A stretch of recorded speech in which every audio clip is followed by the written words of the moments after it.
Have you ever felt, stuck? Like you're living the same day over and over again? Kind of watching your own life from the sidelines? Today, we're diving into a story that might feel a little too familiar. It's about a gilded cage, one that isn't built with steel bars, but with the quiet, deceptive comfort of doing nothing at all. So let's start right here with this question because it's really at the heart of this entire story. What is the actual price of comfort? The price of choosing the easy path, the familiar scroll, the constant promise of tomorrow. Let's find out through the eyes of a young man named Arjun. All right, so this first part, we're calling it the gilded cage, and it shows us this cycle in motion. It's not some big, dramatic explosion. No, it's a quiet, repeating pattern that just eats up days, which turn into weeks, and before you know it, years. It always starts the same way. Not with the sun, but with this heavy feeling of reluctance. The day doesn't really start, it just kind of resumes. It's just another link in an identical chain. There's no excitement, just this deep sigh of acceptance. Here we go again. And this is the very first thing he sees, the same old ceiling, the same cracks, the same shadows. And it's so much more than just a ceiling, right? It's like a map of his confinement, a constant reminder that he is right back where he started, trapped in a loop he just can't seem to break. And then, almost like a reflex, before his feet even touch the floor, his hand reaches for the phone. That little glowing rectangle, it just becomes his entire world. It's a portal, not to opportunity, but to this comfortable, numbing distraction. It's his escape and his prison all at the same time.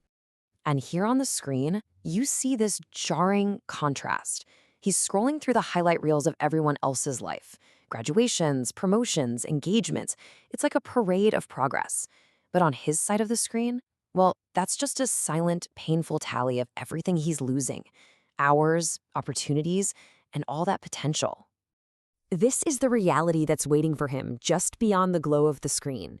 It's like a digital graveyard of good intentions. Every single unread email, every unfinished project, they aren't just items on a to-do list. They're like these little monuments to his inaction, and they're getting taller with every passing day. So, we've seen his world on the outside. We've seen the inaction. Now, let's go a little deeper. Let's listen to what's actually happening inside his head. This is that inner monologue, that quiet war he's fighting with himself every single moment. This right here, this is the mantra. It's the lie he tells himself so often he almost believes it. And it's whispered with this weird mix of false hope and quiet regret.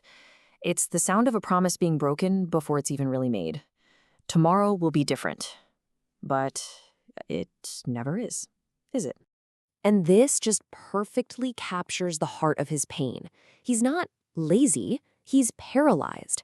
He feels like he's sitting in the audience, watching a movie about the life he was supposed to live. And he sees the main character making all the wrong choices, and he wants to scream at the screen, but he can't, because of course, that character is him. And this is so crucial to understand. We so often get procrastination wrong. We call it laziness. But for Arjun, and honestly for so many of us, it's this complex emotional trap. It's a prison where the bars are literally forged from his own frustration, his own self-doubt, and that deep, quiet fear of what might happen if he actually tries and fails. Which brings us to the consequence of it all, the real cost. This section is all about the crushing weight of that wasted time, that slow, creeping realization that the clock doesn't stop for anyone, even when you do. This timeline, it's like an emotional journey of delay. It all starts with I'll start Monday, that classic burst of false optimism. But then Monday bleeds into Friday, and the excuse changes to, the week's almost over anyway. Then the month turns, then a whole season changes, and suddenly he looks up, just shocked by how much time has vanished with nothing to show for it. And here it is, the cost put into a number, over 1,000 hours. Just let that sink in. 1,000 hours that could have been spent learning a skill, building something, creating a life. But instead, they were just fed to the endless hungry scroll. It's a staggering number that represents this huge ocean of wasted potential.